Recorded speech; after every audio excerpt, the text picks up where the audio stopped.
Hello family, Paddy and Jean.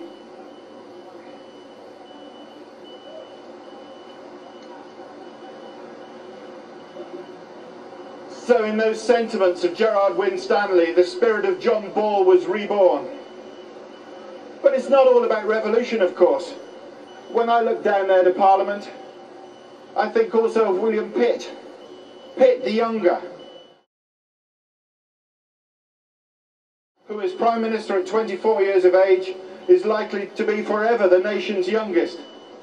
His support for Wilberforce in the anti-slavery debate was decisive, and Pitt, a Tory, a scourge of revolutionaries, said this in debate on the 2nd of April 1792.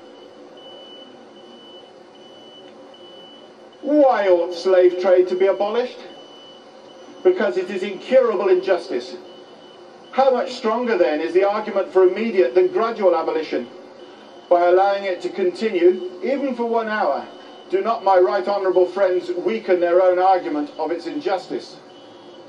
If, on the grounds of injustice, it ought to be abolished at last, why not now? Why is injustice to be suffered to remain for a single hour? From what I hear without doors, it is evident that there's a general conviction entertained of its being far from just. And from that very conviction of its injustice, some men have been led, I fear, to the supposition that the slave trade never could have been permitted to begin, but from some strong and irresistible necessity. A necessity, however, which if it was fancied to exist at first, I have shown cannot be thought by any man whatsoever to exist now. Can we then hesitate in deciding whether the wars in Africa are their wars or our wars? It was our arms in the river Cameroon, put into the hands of the trader, that furnished him with a means of pushing his trade. And I've no more doubt that they are British arms put into the hands of Africans, which promote universal war and desolation, that I can doubt that they're having done so in that individual instance. However, sir, this enormous evil ever to be eradicated, if every nation is thus prudentially to wait till the concurrence of all the world shall have been obtained? Let me remark too, there is no nation in Europe that has on the one hand plunged so deeply into the guilt as Great Britain, or that is so likely on the other to be looked up to as an example.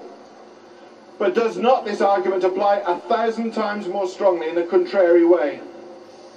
How much more justly may other nations point to us and say, why should we abolish the slave trade when Great Britain has not abolished it?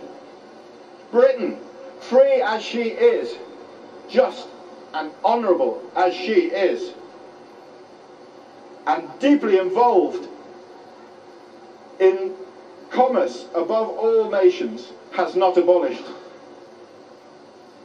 but has refused to abolish. This, sir, is the argument with which we furnish the other nations of Europe, if again we refuse to put an end to the slave trade.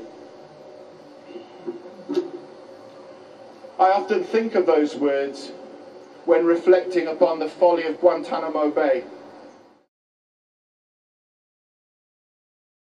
of rendition, of waterboarding.